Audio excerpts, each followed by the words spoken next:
You think you know what slavery looked like? Those sanitized textbook images of people carrying stones under the desert sun? Tonight, while you sit comfortably scrolling through your phone, I'm going to show you what really happened on the Giza Plateau 4,500 years ago. And when I'm done, you'll never look at modern construction sites the same way again. The first thing they don't tell you is the smell.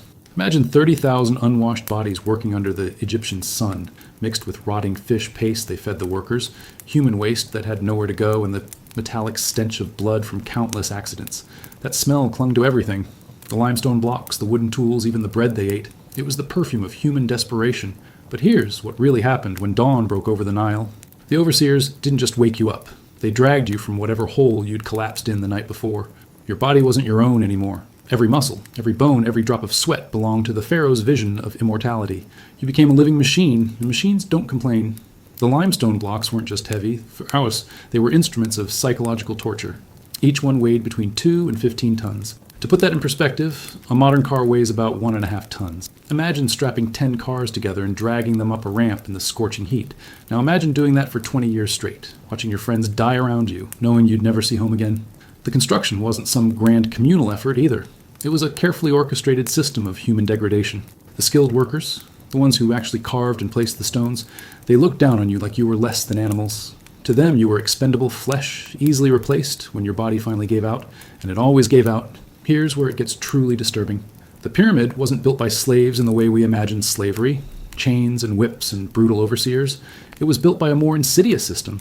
Many workers were conscripted peasants, forced to work during flood seasons when farming was impossible. They weren't technically slaves, but they weren't free either. They were trapped in a system where refusal meant death, and compliance meant slow death. The ramps they built to move the stones were engineering marvels and monuments to human suffering. These weren't simple inclines.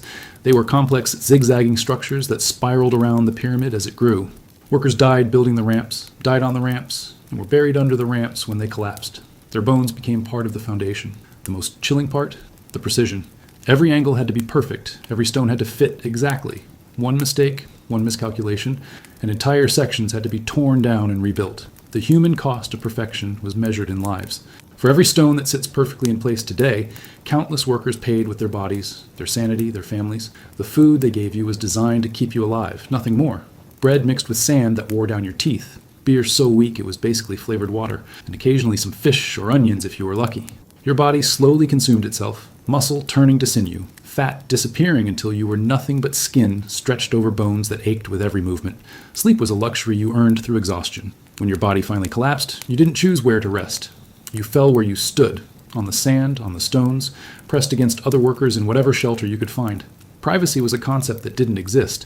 Human dignity was a luxury the pharaohs couldn't afford to give their workers. The accidents were constant and horrific. Ropes snapped, sending massive stones crushing through crowds of workers.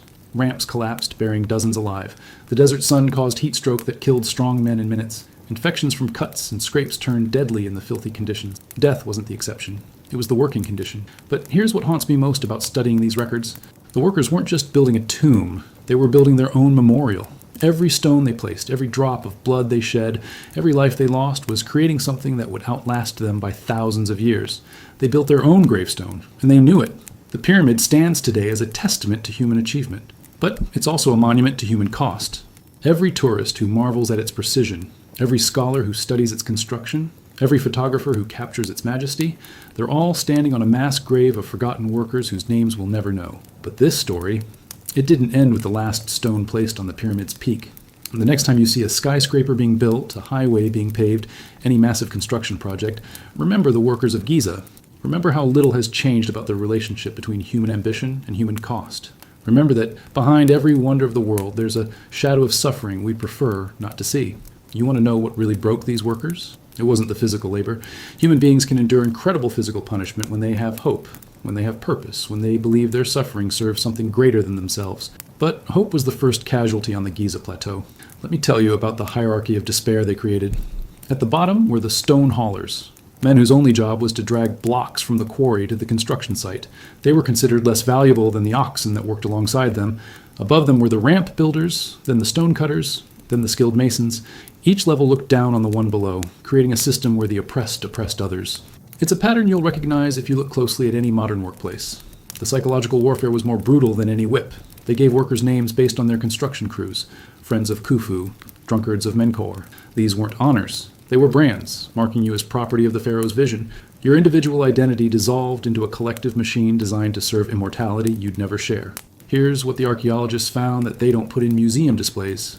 The workers' cemetery at Giza tells a story of systematic human destruction. Spines compressed and twisted from carrying impossible loads. Arm bones thickened and deformed from repetitive stress. Teeth worn down to nubs from bread mixed with sand. These weren't just bodies. They were evidence of a civilization that consumed human beings like fuel. The work shifts were designed to break your spirit systematically. 10 days on, 1 day off. But that day off wasn't rest. It was maintenance. You spent it repairing tools, tending wounds, and trying to remember who you were before you became a construction unit. Many workers forgot their original names, their families, their lives before the pyramid. They became ghosts, haunting their own bodies. But here's where it gets truly disturbing. The workers developed their own culture within this system of oppression. They created songs to coordinate their movements, but these weren't joyful work songs. They were funeral dirges disguised as rhythm. They sang about death, about the futility of resistance, about accepting their fate. Music became a way to process trauma that couldn't be spoken aloud. The sexual politics of the construction site were another form of control. Women worked too, carrying water, preparing food, tending the sick. But they were also currency in a system where everything was transactional. A supervisor might trade extra rations for sexual favors. Workers might form temporary partnerships just to survive. Love became a luxury that few could afford, replaced by desperate alliances that dissolved when one partner died or was reassigned. The medical care was perhaps the most cynical aspect of the entire operation. They had doctors, yes, but these weren't healers in any sense we'd recognize. They were mechanics maintaining equipment. A worker with a broken arm wasn't treated as a human being in pain. They were a damaged tool that needed repair, so it could continue working. If the repair was too expensive or time-consuming, disposal was more economical. The religious indoctrination was masterful propaganda. Workers were told they were participating in the pharaoh's journey to the afterlife, that their suffering was sacred, that their deaths were meaningful sacrifices. But here's the sick irony. While they built monuments to immortality, they were denied even basic burial rites. Most workers' bodies were simply thrown into pits outside the construction site, unmarked and forgotten. The accounting records they found are chilling in their precision. Workers weren't people. They were line items in a budget. So many tons of stone moved per person per day. So many workers expected to die per month. So many replacements needed from which provinces. Human suffering reduced to mathematics, optimization of misery. The surveillance system was more sophisticated than most modern workplaces. Foremen reported to supervisors, who reported to administrators, who reported to the pharaoh's architects. Every moment was monitored, every conversation overheard, every sign of dissent noted. Privacy wasn't just impossible, it was actively eliminated as a form of control. But the most insidious control mechanism was hope itself. Occasionally, a worker would be promoted, moved from stone hauling to ramp building, or from general labor to skilled work. These promotions were random, rare, and designed to keep everyone believing that improvement was possible. It wasn't merit-based advancement. It was psychological manipulation, dangling false hope to prevent despair from turning into rebellion. The punishment system was designed to create maximum psychological impact, with minimum loss of productivity. Public beatings weren't just about deterring the individual being punished. They were theater, performances designed to remind everyone of their place. Workers were forced to participate in punishing their colleagues, creating complicity that bound them to the system. Here's what really happened to families. Children born on the construction site automatically became workers. There was no escape through generation. The pyramid consumed bloodlines, turning families into multi-generational labor units. Parents watched their children enter the same system that was slowly killing them, knowing they were powerless to prevent it. The innovation born from desperation was remarkable and horrifying. Workers developed techniques for moving massive stones with minimal equipment, not because they were clever, but because they had to. Failure meant death. Necessity became the mother of invention, but the inventions were powered by human suffering. The seasonal rhythms of construction followed the Nile's floods, but for workers, seasons lost meaning. Time became measured in stones moved, pyramids built, bodies broken. The natural world continued its cycles while human beings were trapped in an artificial system that consumed them regardless of season, weather, or natural rhythm. But this story, it didn't end when the last worker collapsed in the desert sand. The next time you see a massive construction project, a skyscraper rising from the earth, remember the workers of Giza. Remember how power structures use hope as a weapon, how hierarchies turn victims into oppressors, how human beings can be reduced to calculations in someone else's vision of immortality. Remember that the pyramid still stands, but the workers who built it have been forgotten. And ask yourself, what monuments are we building today on the backs of the forgotten? You think you understand systematic oppression? Well, let me show you something that will make your modern workplace harassment seem like a gentle suggestion. The Egyptians didn't just build pyramids, they engineered human degradation with the same precision they used to align stones with celestial bodies. The recruitment process was where the nightmare began. They called it corvée labor, a beautiful euphemism for state-sponsored kidnapping. During flood season, when farming was impossible, officials would sweep through villages like locusts. They didn't just take the young and strong. They took fathers, leaving families to starve. They took sons, leaving mothers to grieve living ghosts. The quotas were non-negotiable. Each province had to provide a specific number of bodies, regardless of drought, disease, or desperation. Here's what they discovered about breaking human will. The journey to Giza was designed as the first phase of psychological destruction. Workers were marched hundreds of miles in chains, fed just enough to survive, and forced to watch colleagues die along the way. By the time they reached the construction site, they weren't the same people who'd left their villages. They were already broken, already mourning their former selves. The housing system was engineered misery. Workers lived in compounds that archaeologists politely call barracks, but were actually human storage facilities. Picture this: rectangular mud brick buildings with no windows, no privacy, no personal space. 50 men crammed into a room designed for 20. The heat was suffocating during the day. The cold was bone deep at night. You slept pressed against strangers, breathing their exhaled air, feeling their sweat, sharing their diseases. But the real genius of the system was how they used the workers' own survival instincts against them. Food was distributed based on productivity. The stronger you were, the more food you received. The weaker you became, the less you got. It created a downward spiral where declining strength led to declining nutrition, which led to declining strength. Workers were literally starved into submission, their own bodies becoming prisons they couldn't escape. The specialized torture of different work groups reveals the sophisticated cruelty of the system. Stone haulers developed a condition we now recognize as chronic compartment syndrome. Their muscles swelled against their own skin until walking became agony. Ramp builders suffered from what we'd call repetitive stress injuries, their hands permanently clawed from gripping tools. The quarry workers breathed limestone dust that turned their lungs to stone, slowly suffocating them from the inside. Here's where it gets truly disturbing. The Egyptians studied human endurance the way modern scientists study materials. They knew exactly how much weight a human body could carry, how many hours it could work, how little food it needed to survive. They had calculated the optimal ratio of work to rest, punishment to reward, hope to despair.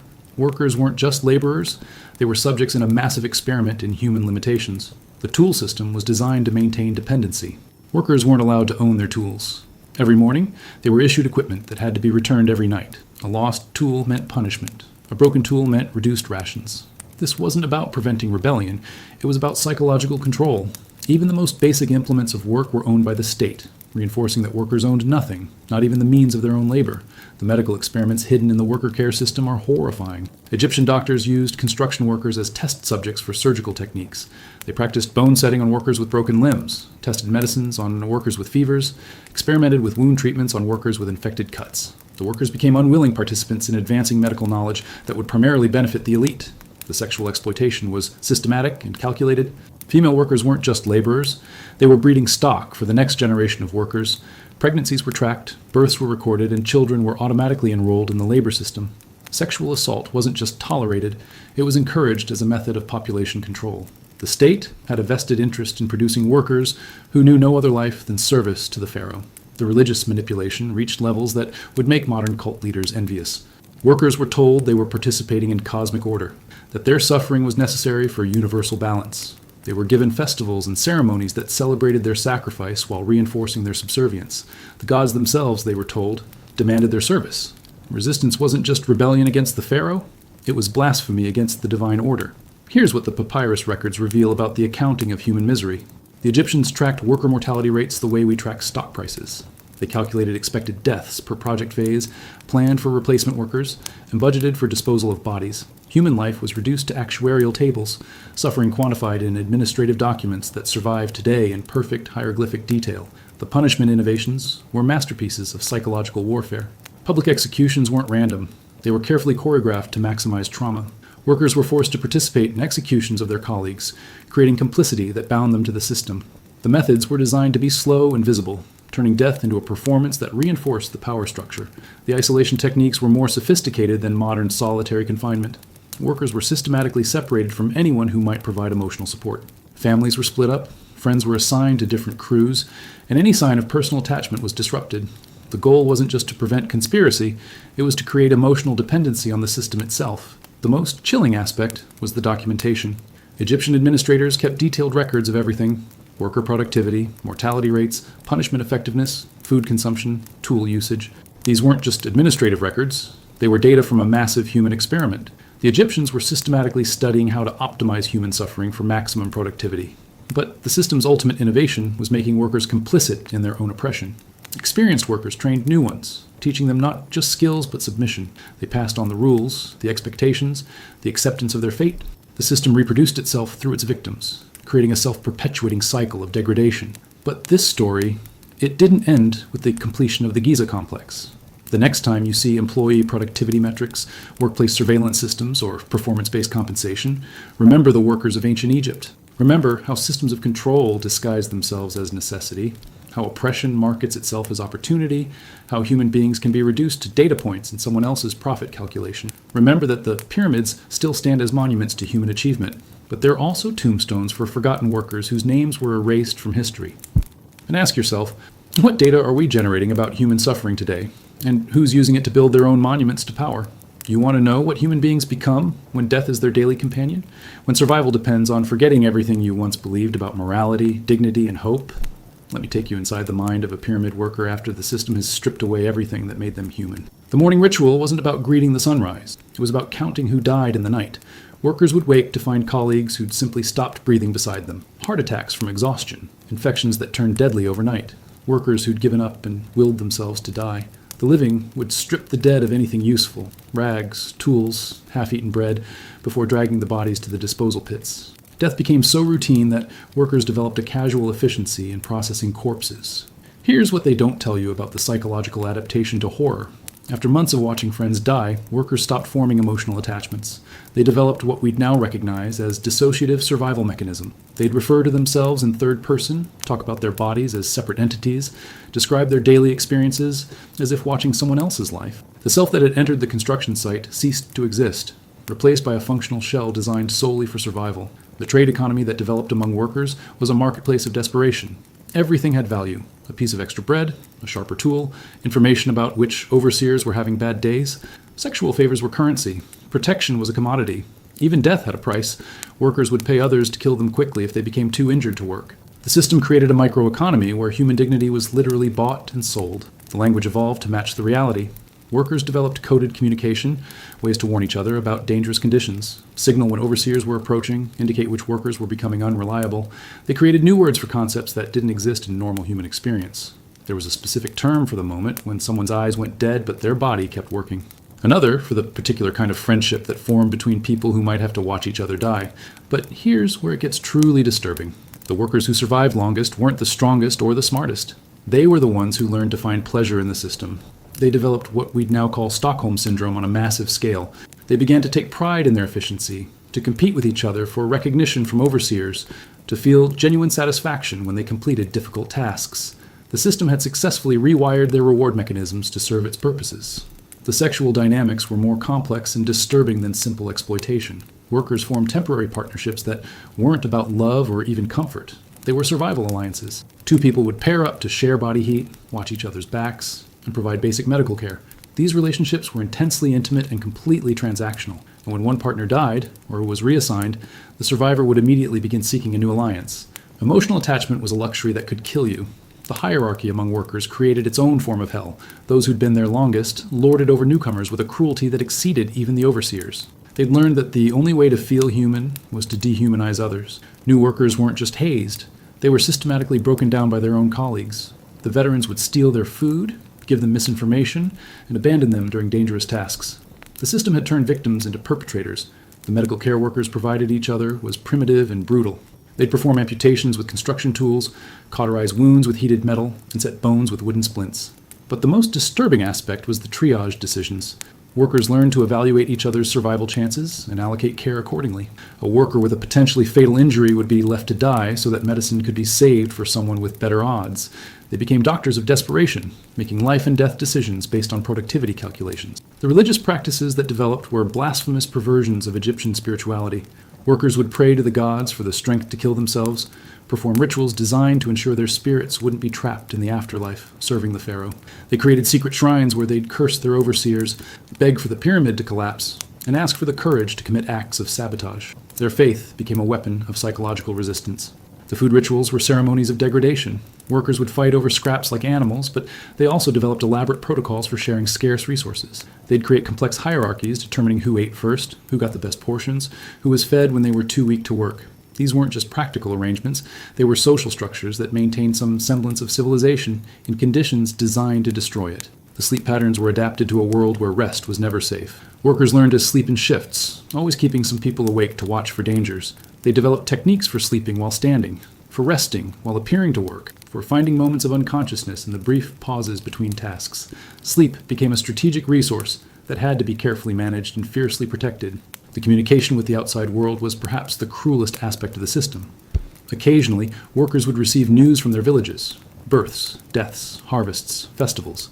But this information was torture rather than comfort. They'd learn about daughters being married, sons learning trades, parents dying, all the life they'd been stolen from. Some workers would beg others to kill them after receiving news from home. The connection to their former lives became a weapon used against them. The accidents weren't just industrial hazards. They were opportunities for mercy.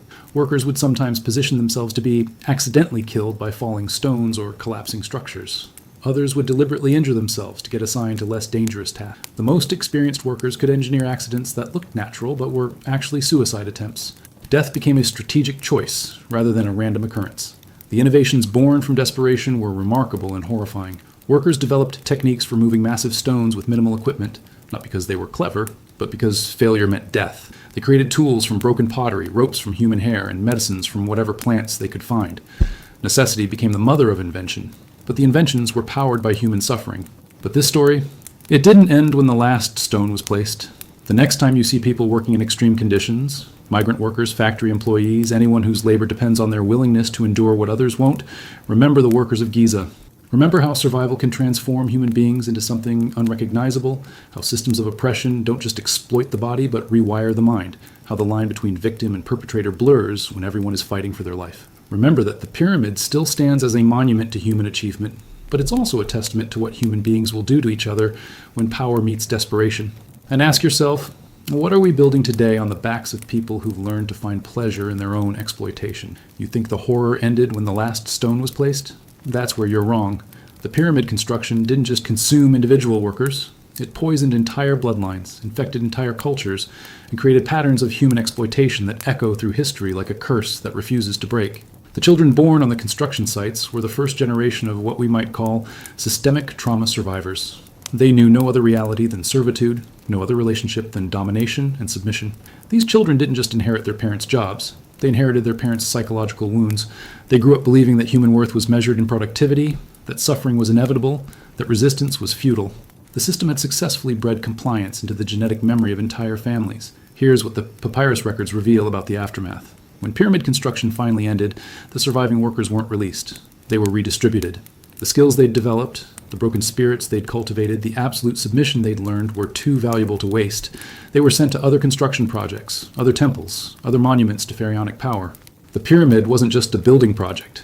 It was a training ground for creating the perfect slave population. The villages that had sent workers to Giza were fundamentally altered. Entire communities learned to live with the knowledge that their sons, fathers, and brothers had been consumed by the pharaoh's ambition. But more disturbing than the grief was the acceptance. These communities developed cultural practices around surrender. Rituals for saying goodbye to conscripted workers, ceremonies for grieving the living dead, traditions for honoring those who would never return. The pyramid had taught entire populations to normalize the sacrifice of their own people. The psychological techniques developed at Giza became templates for controlling human behavior across the ancient world. The Romans studied Egyptian methods of managing large labor forces. The Greeks adopted Egyptian techniques for breaking individual will while maintaining collective productivity. The systematic dehumanization perfected on the pyramid construction sites became a technology that spread across civilizations like a virus, infecting every subsequent empire with the knowledge of how to reduce human beings to tools. But here's where it gets truly disturbing. The workers who survived the pyramid construction carried their trauma back to their home villages. They brought with them the language of submission, the reflexes of servitude, the worldview of the exploited. They became unwitting agents of the system that had destroyed them, spreading its psychological poison through their own families and communities. The pyramid had created walking weapons of cultural destruction. The religious implications were profound and lasting. The pyramid construction had demonstrated that gods could be served through human sacrifice on an industrial scale, This wasn't the occasional ritual killing. This was systematic, ongoing, normalized human sacrifice disguised as public works. The idea that divine will could be expressed through mass human suffering became embedded in Egyptian religious thought and spread throughout the ancient world. The economic model pioneered at Giza became the foundation for every subsequent system of mass exploitation. The Romans used Egyptian techniques to build their empire. Medieval feudal lords applied Egyptian methods to control their serfs. Colonial powers exported Egyptian systems to manage enslaved populations around the world. The pyramid construction sites were the research and development laboratories for human oppression. The most chilling aspect was how the system created its own justification. Egyptian scholars developed philosophical frameworks explaining why massive human sacrifice was necessary for cosmic order. They created religious doctrines that sanctified suffering, economic theories that justified exploitation, and political ideologies that normalized the consumption of human life for state purposes. The pyramid hadn't just killed workers, it had killed the moral framework that might have prevented future atrocities. The generational transmission of trauma was systematic and deliberate. Children of pyramid workers were raised with stories that normalized their parents' suffering. They were taught that resistance was impossible, that submission was virtuous, that their lives belonged to the state. The system had successfully infected the cultural DNA of entire populations, creating self-perpetuating cycles of oppression that lasted for centuries. The technological innovations born from human desperation at Giza were adopted by civilizations throughout the ancient world. The techniques for moving massive stones, the methods for organizing large workforces, the systems for managing human resources, all of these were exported and adapted. But what was also exported was the underlying assumption that human beings were expendable resources to be consumed in service of greater projects. The documentation practices developed at Giza became the model for bureaucratic dehumanization. The Egyptian system of reducing human beings to data points, of tracking suffering through administrative records, of managing misery through paperwork. These techniques were adopted by every subsequent empire. The pyramid construction sites had invented the bureaucracy of oppression. The medical knowledge gained from experimenting on workers became part of Egyptian medical tradition. Techniques for treating work injuries, methods for maintaining productivity despite health problems, systems for managing large populations with minimal medical resources, all of this knowledge was preserved and transmitted. But embedded in this medical knowledge was the assumption that human beings were machines to be maintained rather than patients to be healed. The social hierarchies created at Giza became templates for organizing society. A system of turning victims into perpetrators, of creating loyalty through complicity, of managing populations through internal competition, these techniques were refined and exported. The pyramid construction sites had created a social technology that could be applied to any population that needed to be controlled. The architectural legacy of the pyramids masks their true historical significance. They weren't just monuments to pharaonic power. They were proofs of concept for industrial-scale human exploitation. Every subsequent civilization that saw the pyramids understood the message. This is what can be accomplished when human life is treated as a renewable resource. The linguistic changes that occurred in Egyptian society following pyramid construction reveal the cultural transformation. New words entered the language to describe concepts that hadn't existed before, terms for different types of submission, vocabulary for degrees of human expendability, expressions for the normalization of suffering. The pyramid construction had literally changed how Egyptian society thought about human value. The training manuals and administrative procedures developed at Giza were preserved and transmitted through Egyptian bureaucratic traditions. These documents contained detailed instructions for managing large labor forces, techniques for maintaining productivity despite high mortality rates, and methods for preventing rebellion through psychological manipulation.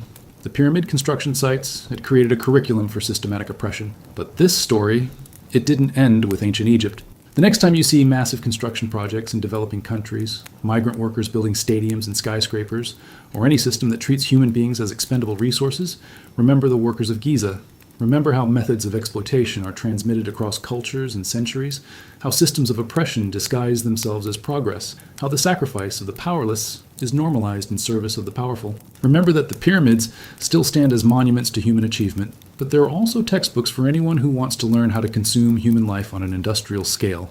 And ask yourself, what are we building today using the same techniques that were perfected on the sands of Giza 4,000 years ago? You followed me this far into the darkness. You've seen how the pyramid construction sites became laboratories for human degradation. Now let me show you the most disturbing truth of all. We never stopped building pyramids. We just got better at hiding what we're doing. The smartphone you're holding right now, it contains minerals extracted by workers in conditions that would make the pyramid builders weep with recognition. Cobalt mines in the Congo where children die extracting materials for your battery. Lithium mines in South America where workers develop the same lung diseases that killed Egyptian quarry workers. The rare earth elements that power your screen are pulled from the ground by people whose lives are just as expendable as those ancient stone haulers. The algorithms that manage modern workforces are direct descendants of the administrative systems developed at Giza. Amazon's productivity tracking, Uber's driver rating systems, the gig economy's measurement of human output, these are the same mathematical approaches to human resource management that Egyptian administrators used 4,000 years ago. We've digitized the pyramid construction site and called it innovation. Here's what keeps me awake at night. The psychological techniques perfected at Giza, the systematic breaking of individual will, the creation of false hope, the manipulation of basic survival needs, these methods have been refined and industrialized. Modern corporations use the same principles to manage their workforce. The only difference is that we've made the chains invisible and convinced workers they're free. The garment factories where your clothes are made operate on the same principles as the pyramid construction sites. Workers trapped in systems they can't escape. Productivity quotas that ignore human limitations. Punishment systems that create compliance through fear. The factory fires in Bangladesh, the suicides at Foxconn, the endless stream of industrial accidents. These aren't accidents. They're features of a system that treats human beings as expendable resources. The migration patterns of modern workers mirror the forced conscription of ancient Egypt. Desperate people leaving their homes to work in conditions that slowly kill them, sending money back to families they'll never see again, trapped in systems that promise improvement but deliver only exploitation. The pyramid builders were conscripted for flood season. Modern workers are conscripted by economic desperation. The most sophisticated modern example is the prison industrial complex. The same techniques used to manage pyramid workers, systematic dehumanization, forced labor, punishment systems that create compliance, have been refined and legalized. Private prisons operate on the same economic principles as pyramid construction sites. Human suffering has been commodified and sold to shareholders. But here's the most disturbing parallel. The pyramid construction sites created a culture where the exploited became the exploiters. Modern capitalism has perfected this system. Workers compete against each other for the privilege of being exploited. They celebrate their own productivity, take pride in their efficiency, and blame themselves when they burn out. The system has convinced its victims that their exploitation is their choice. The surveillance systems that monitor modern workers are more sophisticated than anything the Egyptian overseers could have imagined. Your employer can track your keystrokes, monitor your eye movements, analyze your bathroom breaks, and measure your productivity down to the second. The panopticon of modern work makes the pyramid construction sites look like freedom. The medical systems that maintain modern workforces operate on the same principles as Egyptian worker management. Industrial medicine isn't about healing, it's about maintaining productivity. Workers are treated as machines that need maintenance, patched up just enough to keep working, discarded when repair becomes too expensive. The same calculus that determined whether a pyramid worker was worth treating is applied in modern emergency rooms every day. The justification systems have become more sophisticated but follow the same patterns. Instead of serving the pharaoh's journey to the afterlife, modern workers serve economic growth, shareholder value, and national competitiveness. The sacrifice of human life is justified by the same logic. Individual suffering is necessary for collective progress. The gods have been replaced by markets, but the human sacrifice continues. The generational transmission of trauma continues through modern economic systems. Children of exploited workers grow up in poverty, attend underfunded schools, and inherit the same economic desperation that trapped their parents.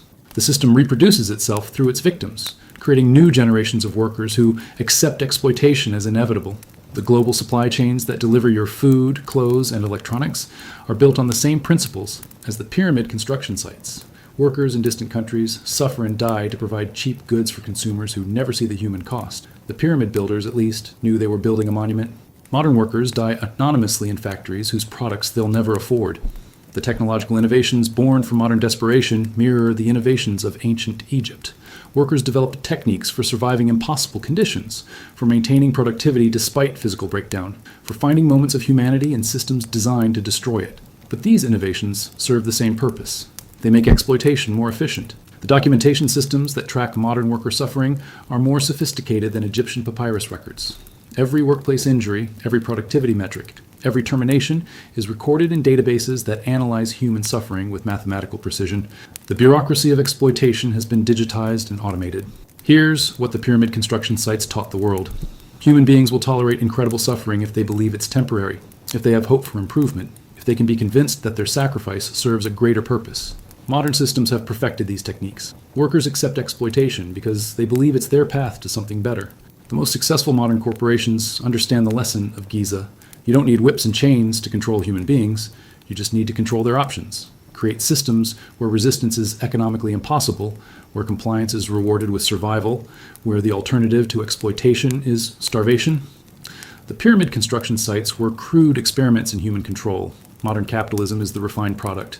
The housing systems that contain modern workers operate on the same principles as Egyptian barracks, company towns, migrant worker housing, urban tenements. These are all variations on the same theme. Workers are housed just well enough to maintain productivity, packed into spaces designed to prevent privacy and individual thought, monitored to prevent organization and resistance. The religious and cultural systems that justify modern exploitation echo the spiritual frameworks developed in ancient Egypt. The prosperity gospel, the mythology of meritocracy, the culture of individual responsibility, these are all designed to convince workers that their suffering is temporary, that their sacrifice is meaningful, that their exploitation is their choice. But here's the truth that connects the pyramid construction sites to your daily life. The same mathematical precision that calculated how many workers would die per stone moved is applied to modern workforces. Corporations calculate acceptable rates of worker injury, planned obsolescence of human resources, optimal ratios of productivity to human cost. The accountants of ancient Egypt would recognize the spreadsheets of modern human resources departments. The pyramid still stands, 4,000 years later, as a monument to human achievement. But it's also a prototype for every system of exploitation that followed. Every sweatshop, every factory farm, every modern construction site where workers die for someone else's profit. They're all variations on the same theme pioneered at Giza, and you're complicit in it. Every product you buy, every service you use, every comfortable assumption you make about the cost of your lifestyle, you're participating in systems that consume human life with the same efficiency that the pyramid construction sites perfected.